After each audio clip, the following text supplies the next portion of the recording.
All right, to the latest in that Bears stadium war, what it would take to get a deal done in Arlington Heights.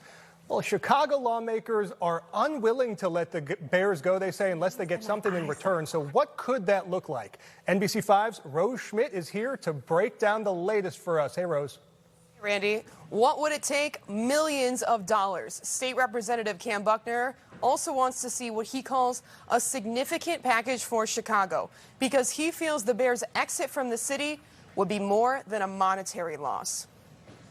When it comes to building new stadiums, Illinois lawmakers point to precedents for providing benefits to the community. The Atlanta Falcons earmarked $40 million for Parks and Job Training Center. The Pittsburgh Penguins paid for a new grocery store in a food desert. The Milwaukee Bucks agreed to hire at least half of the workers at their new arena from the city's poorest neighborhoods and pay them a livable wage. But in order for the Bears to exit Chicago, it seems like they'll need to give up a bit more.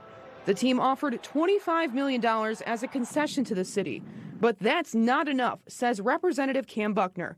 He's sponsoring the economic development bill that could be the incentive to keep the team in Illinois. This is not about stadiums. This is about mega projects throughout the state of Illinois. The bill, which would offer property tax breaks to Arlington Heights, moved out of committee this week.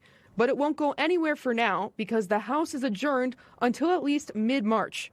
Buckner tells NBC5 Chicago the Cleveland Browns are a reference point for what he's seeking. They're paying a concession of $100 million to leave Cleveland and go to the suburbs. Just seems truly outrageous. But the one thing I can say for certain is his analogy with Cleveland is completely off base. And I know that firsthand because I worked on that deal personally. Stadium consultant Mark Gannis says in the Browns deal, there was legislation with specific provisions if the team left Cleveland. There is no such provision in the Bears lease. They do have a provision in the lease to pay the Park District a certain amount of money if they terminate the lease early. Legally, the only thing the Bears are on the hook for is that money to the Park District. It's roughly $90 million to break their lease at Soldier Field. Gannis also says lawmakers should consider how much tax money Cook County would lose if the Bears went to Indiana, and that would have a negative effect on Chicago. Natalie? All right, more to come. Thanks.